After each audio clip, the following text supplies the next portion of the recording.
वहाँ मिट्टी को नमन किया और बाबा से कहा मेरी पोती का सिलेक्शन नीट एग्जाम में हो जाए। आज बाबा को धन्यवाद देती हूँ कि मेरी बेटी डॉक्टर बन रही है और बाबा की कृपा से डॉक्टर की पढ़ाई कर रही है। मेरी बेटी ने नीट क्लियर कर लिया। मैं बाबा को यहाँ धन्यवाद देने के लिए आई हूँ। अगला पत्र है, मैं पंडरी बिराजदार गांव खरोसा तहसील ओसा जिला लातूर महाराष्ट्र से हूँ। गुरुदेव, मेरा बेटा 3 साल से सरकारी नौकरी की तैयारी कर रहा था, लेकिन नौकरी नहीं लग रही थी। तब भोलेनाथ ने मेरे बेटे को, बाबा ने ऐसी कृपा करी, उसने जल चढ़ाना प्रारंभ करा और बाबा की कृपा से आज मेरा बेटा इंडियन आर्मी टेक्निकल के पद पर नियुक्त हो गया। मैं बाबा को यहाँ प्रणाम करने के लिए आई हूँ। ऐसे ढेर पत्र शिव के हैं, ढेर पत्र। कितना विश्वास! दुनिया को लगता है एक लोटा जल है, नहीं, वो तुम्हारा आने वाला कल बदल देगा।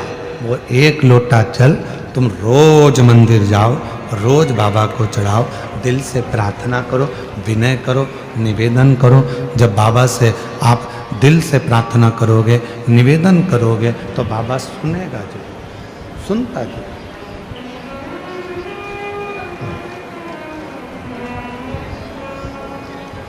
सुनेगा जरूर। मेरा तू ही तो हमदर्द है, जिसे हर दर्द कहता हूँ। मेरा तू ही तो हमदर्द है, जिसे हर दर्द कहता हूँ। भोला शिव के मंदिर को संभाल रहा है, शंकर भगवान के मंदिर में सेवा कर रहा है, चाकरी कर रहा है। शिव के मंदिर में सेवा में लगा हुआ, चाकरी में लगा हुआ, और उसका घर देवादिदेव महादेव, उसका घर भगवान शिव संभाल रहा है। आप उसके आश्रित तो हो।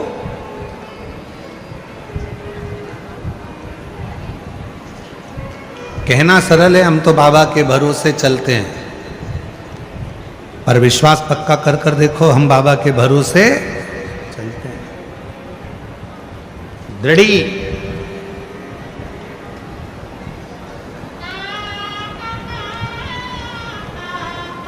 पूर्ण भरोसा।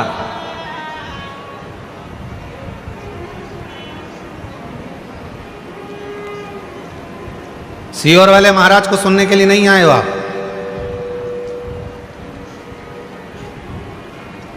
आप उस देव अधिदेव महादेव से बात करने के लिए आए। सीहोर वाले महाराज को सुनने के लिए तो तुम टीवी के सामने भी बैठ सकते हो, पर पंडाल में यदि आए हो तो अपने बाप से, अपने पिता से, अपने दिल की बात कहने के लिए आए हो, अपने मन की बात कहने के लिए, अपने बाप से शंभू, अपने बाप से, अपने पिता से मन की बात कहने के लिए, हृदय की बात करने के लिए,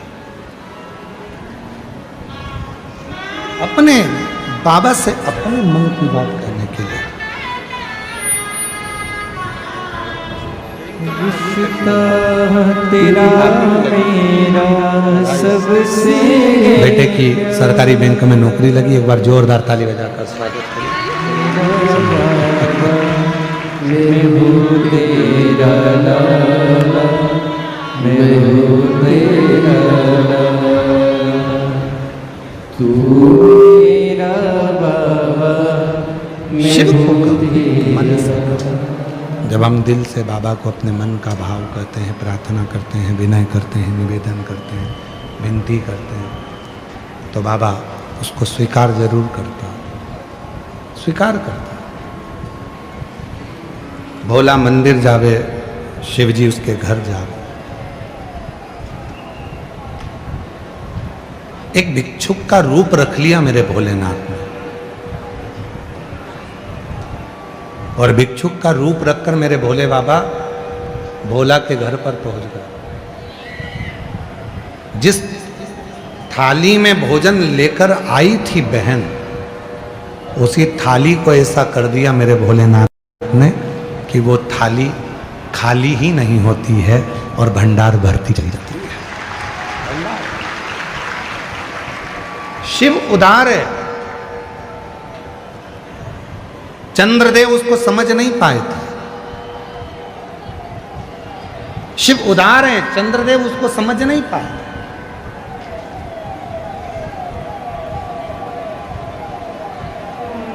और केवल चंद्रदेव ने भगवान शिव का अपमान नहीं करा, शिव जी का अपमान करा चंद्रदेव ने, तो शिव ने स्वीकार कर लिया, कोई बात नहीं, अपमान हुआ है, कोई बात नहीं, कोई बात नहीं।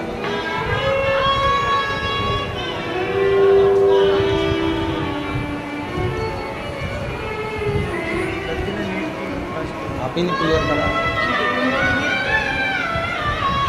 पोती ने नीट क्लियर करा है, एक बार जोरदार ताली बजाएं, डॉक्टर बन रही है।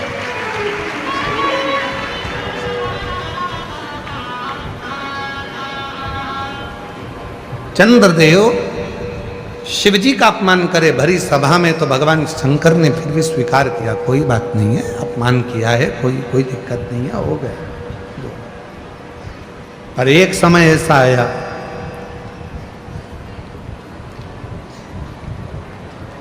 नंदी भगवान शंकर की पूजन में लगे रहते थे, नंदी भगवान शंकर की आराधना में, साधना में लगे रहते थे, और चंद्रदेव उनको देखकर हंसते थे।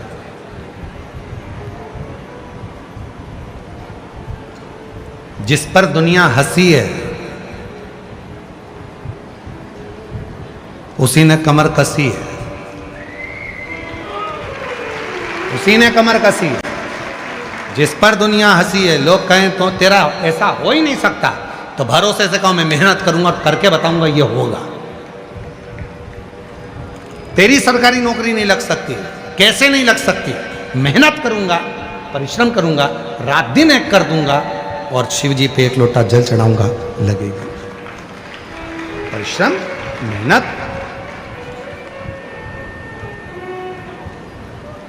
नंदी पर हंसते थे, खूब हंसते थे, नंदी पर हंसा करते चंद्रदेव। और चंद्रदेव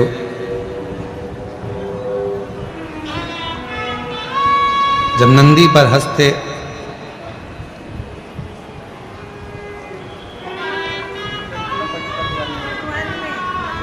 बेटी पटवारी बनी है, एक बार जोरदार ताली बजाकर स्वागत करिए। एक बेटी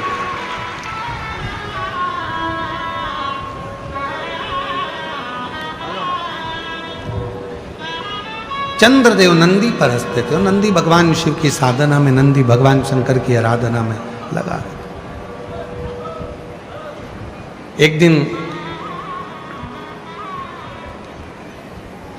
चंद्रदेव कभी भी नंदी के सामने नहीं रहे, कभी भी। पर आज जब नंदी भगवान शिव की पूजन की तैयारी कर रहा था, भगवान शंकर के पूजन की तैयारी जब नंदी कर रहा था, तब चंद्रदेव वहां आ गए। जो लोग 16 सोमवार का उपास करे हैं उनको मालूम है। अगर किसी ने 16 सोमवार के व्रत करे हैं क्या? आप लोगों में से किसी ने करे? हाथ उठाओ जरा, जिनने करें करें। अच्छा, जो 16 सोमवार का उपास करते हैं वो 16 सोमवार की कथा को जानते हैं। राजा ने रानी से कहा था कि शिव जी के पूजन की तैयारी कर दो, और रानी ने दासी को भेज दिया था पूजन की तैयारी करने की।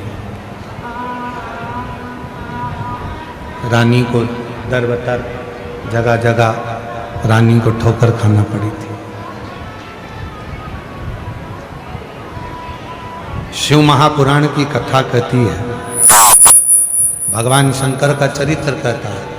इसीलिए पशुपति व्रत करने वाले जितने भी होते हैं, जो पशुपतिनाथ का व्रत करते हैं, उनसे हम हमेशा एक बात कहते हैं, व्रत आप कर रहे हो तो प्रसाद आप बना।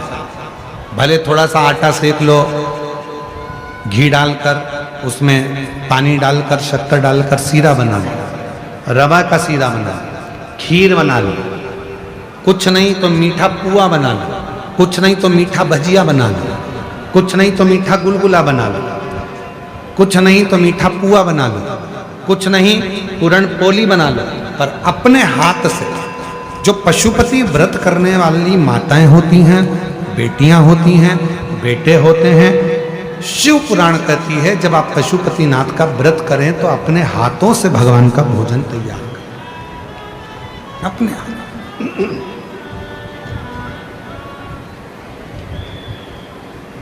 पूजा की थाली लगाएं, अपने हाथों से भोजन तैयार करें।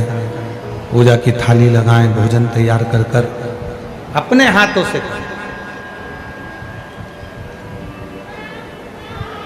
कई लोगों की आदत रहती, मम्मी जरा एक लोटा पानी दो, शिव जी को चढ़ा के आना। हवाई लगा के देते हैं, अरे लीला ला पानी ला कर दे, मैं शंकर जी के मंदिर जा रहा हूं। क्यों? खुद जाओ, एक लोटा जल लो, भरो और फिर चढ़ाओ। शिव स्वीकार करेंगे। स्वयं अपने को करना, स्वयं अपने। फिर वही वाली बात आ गई, खांसी अपने को चली है तो खांसना अपने को ही है, छींक अपने को आ रही है तो छींकना अपने को ही है, भूख अपने को लगी है तो भोजन भी अपने को ही करना है। उसी तरह यदि कष्ट अपने ऊपर है, तकलीफ अपने ऊपर है, दुख अपने ऊपर है तो शिव के मंदिर भी एक लोटा जल भरकर अपने को जाना पड़ेगा, जल भी अपने को चढ़ाना पड़ेगा, स्वतः स्वयं को। कोई दूसरा नहीं जाएगा। चंद्रदेव जब नंदी शिवजी की पूजन की तैयारी कर रहे थे नंदी, और इतने में चंद्र का आगमन हुआ, और चंद्र का आगमन हुआ, सेना शंभु बोले न बोले, शंभु जब चंद्र का आगमन हुआ, और चंद्रदेव का जब आगमन होता है, चंद्रदेव जब आए, नंदी पूजन की थाली लगा रहा था, पूजन की तैयारी कर रहा। चंद्रदेव का आगमन हो गया। नंदी को लगा कि ये भगवान भोलेनाथ जी का दर्शन करने के लिए आए, शिव जी का दर्शन करने के लिए। नंदी ने हाथ जोड़ लिया, हर हर। नंदी ने जैसे ही हाथ जोड़े, प्रणाम किया, चंद्रदेव को और अभिमान आ गया। चंद्रदेव को लगा कि मैं बड़ा सुंदर हूं, औषधि का देने वाला हूं, अमृत तत्व को जानने वाला हूं, इसलिए मुझे प्रणाम कर रहा है। और नंदी ने प्रणाम क्यों किया? शिव महापुराण की कथा कहती है, शिव मंदिर के 3 स्थान ऐसे हैं जहां पर बैठकर केवल बैठ जाओ तो भी फल मिलता है। शिव मंदिर के, शिव धाम के, शंकर के मंदिर के 3 स्थान ऐसे हैं जहां बैठ जाओ, कुछ मत मांगो, कुछ मत बोलो तो भी फल मिल जाता है। कौन से 3 स्थान बताए? तो वर्णन किया तुमरुका जी ने चंचुला देवी को। पहला, मंदिर में जहां नंदी बैठता है, उस नंदी के जो पांव उठा हुआ रहता है नंदी का, उस पांव के पास वाली जो जगह होती है, सीधा जो हाथ होता है, वहां बैठ जाओ, भले कुछ मत मांगो, थोड़ी देर बाबा का दर्शन कर लो, श्री शिवाय नमस्तुभ्यम कह लो, ओम नमः शिवाय कह लो, कुछ भी नहीं मांगोगे तो भी भोलेनाथ तुम्हें खाली नहीं भेजेगा। 3 स्थान बताए, 3 स्थान बताए। पहला स्थान है नंदी के पास, जो चरण उठाए, चरण उठा मतलब नंदी उस चरण के माध्यम से आपके कष्ट को मिटाने के लिए शिव को बिठाकर तुम्हारे दरवाजे तक लाए। पहला। दूसरा, जलाधारी, समझिएगा जरा, थोड़ा ध्यान दीजिएगा कथा में। जैसे ये शिवलिंग है, ये जलाधारी है गोल, ये पानी जहां से बहकर जाता है, जहां से भी बहकर जा रहा है, आपको उससे मतलब नहीं, बस जलाधारी जो पानी बहकर जा रहा है, इस जलाधारी के ठीक विपरीत दिशा में, उत्तर में पानी बह रहा है तो दक्षिण में आप बैठे।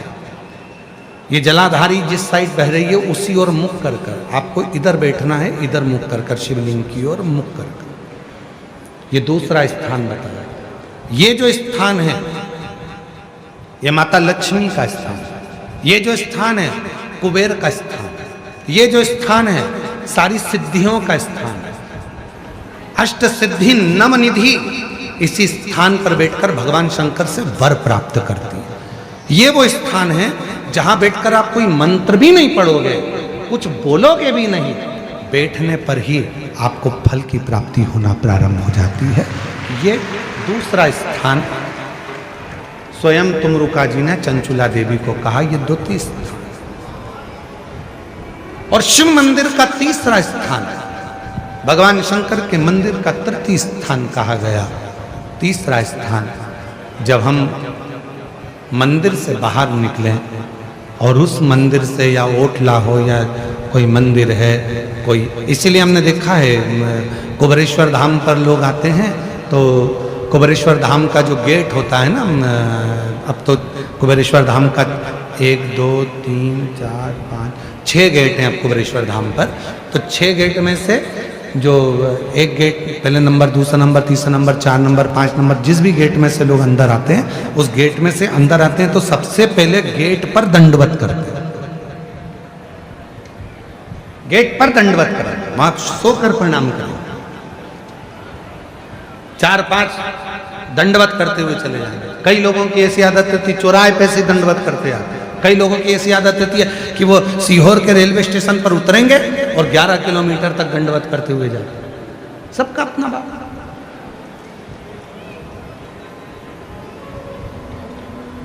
और हम आप लोगों को सुनकर खुशी होगी कि कुबेरेश्वर धाम के प्रांगण में, कुबेरेश्वर धाम के प्रांगण में 4 नंबर और 5 नंबर गेट से आप कुबेरेश्वर धाम के मंदिर के अंदर ही अपनी गाड़ी खड़ी कर सकते हैं निःशुल्क। पार्किंग का कोई पैसा आपको देना नहीं, मंदिर के अंदर ही गाड़ी जाती है। बस आपको 4 नंबर 5 नंबर गेट पे पहुंचना है और वहां से मंदिर को अंदर गाड़ी को प्रवेश करो।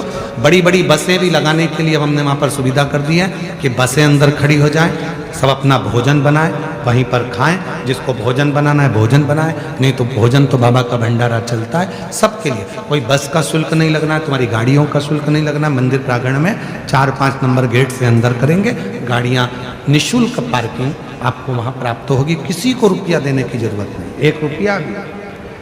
आराम से आप लोग वहाँ गाड़ी खड़ी करें, रुद्राक्ष लें, खाओ पियो, बाबा के घर आयो, अपने पिता के घर आयो, भजन, कोई नहीं।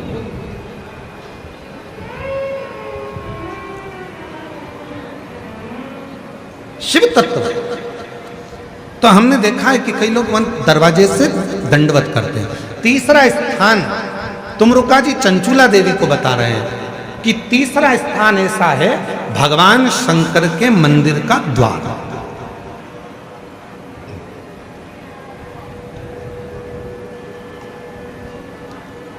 शिव मंदिर का द्वार।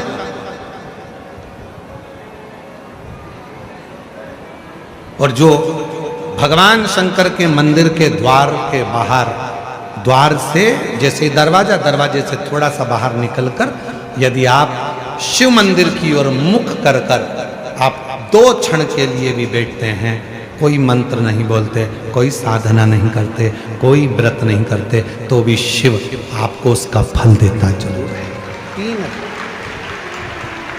3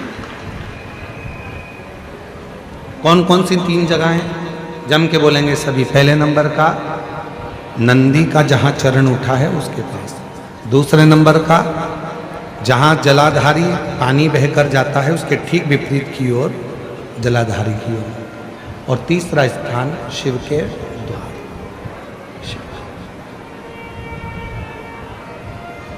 फल देता जैसे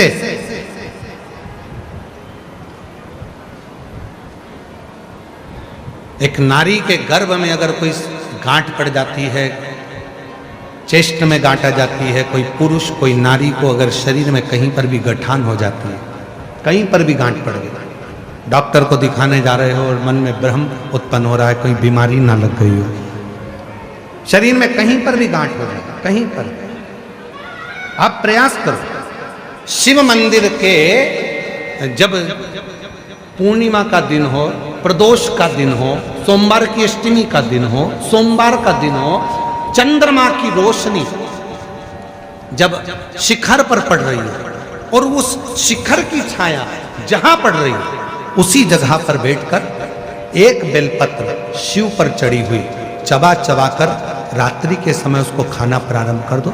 3 या 4 प्रदोष, 3 या 4 सोमवार, 3 या 4 पूर्णिमा आप करोगे, शरीर की गांठ धीरे धीरे गलना प्रारंभ हो जाएगी और शरीर में गांठ नहीं होगी, वो रोशनी। और इसका प्रताप यहां वर्णन किया गया है। देखिए शिव महापुराण की कथा में स्वयं नंदी जब भगवान शंकर के पूजन की तैयारी कर रहे थे और चंद्रदेव का आगमन हुआ, चंद्र को प्रणाम किया, चंद्रदेव के अंदर अभिमान आ गया कि मुझे प्रणाम कर रहा है, नमन कर रहा है। किसी किसी को लगता है प्रणाम करो तो उसको लगता है कि मुझे प्रणाम कर रहा है, मुझे जगह दी गई है, मुझे स्थान दिया गया है। ना, प्रणाम किया बड़े के नाते, सम्मान के नाते। चंद्रदेव ने पूजा की थाली को देखा और देखकर पूजा की थाली को चंद्रदेव ध्यान नहीं दिए और चंद्रदेव नंदी को कुछ अपशब्द कहने लगे। अपशब्द कहते हैं तो नंदी का दिल रोता है भीतर से। शिव भक्त का हृदय यदि रोता है तो उसका दंड व्यक्ति को भोगना ही पड़ता है। अब चंद्रदेव नंदी को अपशब्द कहकर चले गए, पूजा की थाली को लांग कर चले गए। अब चंद्र की स्थिति जो गई, चंद्रदेव अपने ससुराल में गए और दक्ष प्रजापति ने चंद्र को काया का रोग दे दिया। काया का रोग, शरीर में एक ऐसा रोग लग गया काया का कि वो छूटता नहीं, छूटता।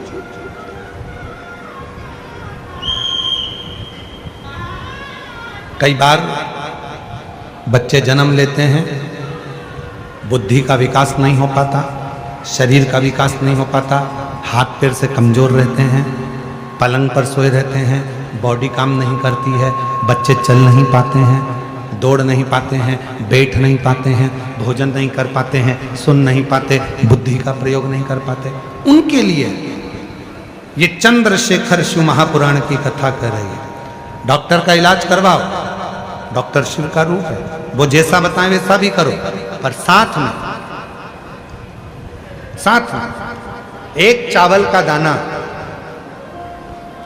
एक सफेद दुर्वा, दूबा में ही बगीचे की दुर्वा जो लगती है उस दूब में ही एक सफेद दुर्वा भी लगती है, सफेद दुर्वा, एक चावल का दाना, एक सफेद दुर्वा और एक कनेर का फूल, ये तीनों शिव जी के मंदिर में प्रदोष के समय पर चढ़ाना प्रारंभ करिए। दुर्वा लेकर आ जाओ, चाने का जो चावल का दाना है वो लेकर आ जाओ, चावल के दाने को पीस लो, चावल के दाने को पीस लो और पीस के उसमें दूध का लेपन, थोड़ा सा 2 बूंद दूध का, गाय का दूध मिल जाए तो उसका लेपन कर कर बच्चे के हृदय पर त्रिपुंड उसी चावल के दाने के दूध का लेपन करिए। और जो दुर्वा लेकर आए हो उसको पीस कर जो उसको भोजन देते हो उस भोजन में मिलाकर उसको खिलाइए। धीरे धीरे बच्चे का आप देखेंगे कि वो खुद उठने का प्रयास करेगा, हाथ पैर चलने का प्रयास करेगा, बुद्धि काम करना प्रारंभ करेगी और बच्चा एकाग्र चित्त का होता चले जाएगा, विवेक का। कुछ प्रदोष कर देखिए, कुछ और ध्यान रखें, प्रैक्टिकल जरूर करें। प्रैक्टिकल का जमाना है, बिना प्रैक्टिकल के काम नहीं चलता। प्रयास आपको करना है, अपने कपड़े की बटन अपने को लगाना है, अपना भोजन अपने को करना है, अपनी खांसी अपने को खांसना है, अपनी छींक अपने को छींकना है, अपना सिर दुखे तो गोली भी अपने को खाना है। तो व्यवस्था भी आपको करना है, कर्म आपको।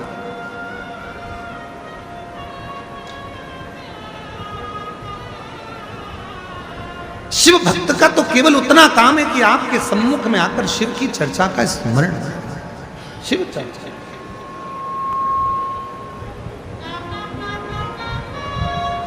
शिव कथा कर, भगवान शंकर का चरित्र कर। दक्ष प्रजापति ने श्राप दे दिया, चंद्र को काया का रोग लग गया।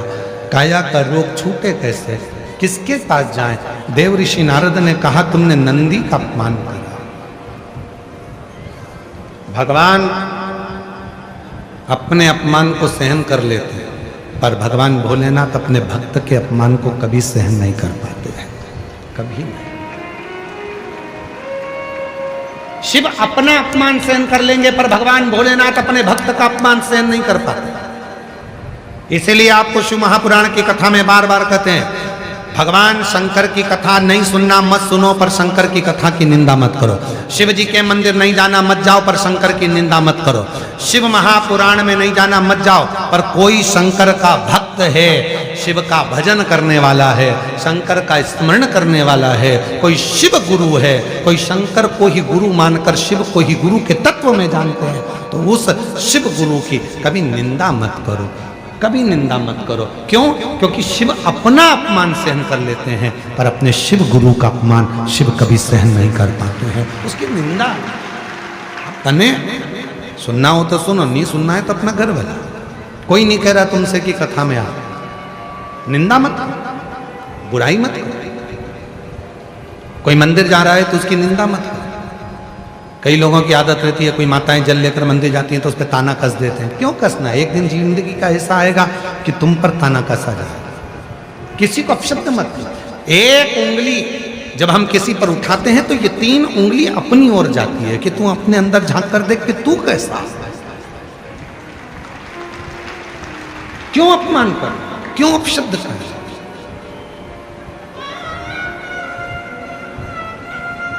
महाराज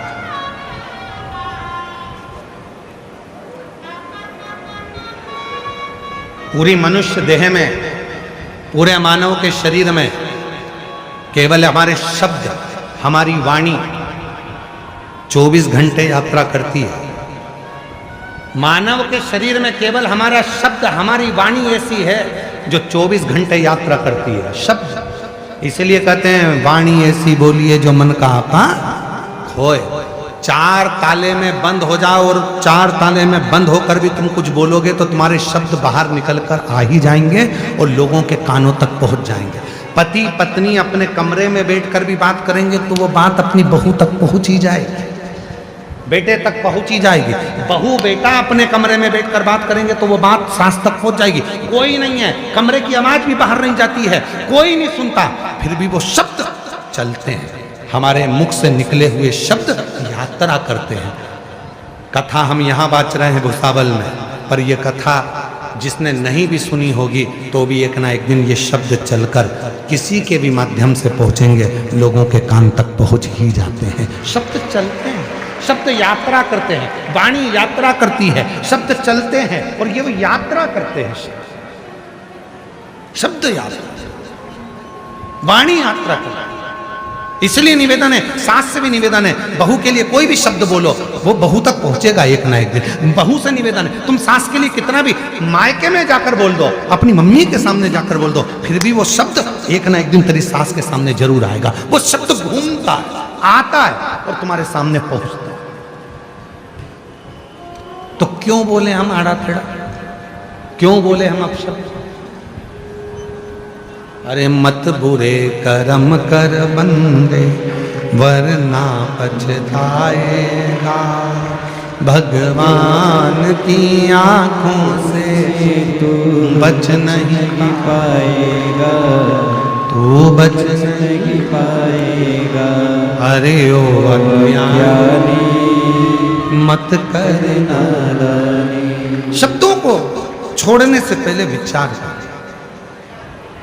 जब सीहोर में गुरु पूर्णिमा का महोत्सव होता है, साल में एक ही दिन होता है जिस दिन गुरु दीक्षा हम देते हैं, बाकी के पूरे वर्ष गुरु दीक्षा नहीं देते। एक ही दिन होता है गुरु पूर्णिमा का दिन, उसके 7 दिन पहले शिव पुराण की कथा होती है, गुरु पुराण की कथा होती है, शिव गुरु कथा चलती है। जब उसमें गुरु पूर्णिमा के समय पर शिव भक्त सीहोर पहुंचते हैं, कथा श्रवण करते हैं, तो हम उनसे एक ही बात कहते हैं, आप आए हो कथा सुनने के लिए, पर शिव गुरु की बात अपने अंदर उतार कर लेकर जाना कि अपने अंदर की जितनी बुराइयां हैं उसको त्याग, कुछ अच्छा ग्रहण कर, कुछ अच्छा लें अपनी जिंदगी। तो कथा में आना सार्थक हुआ।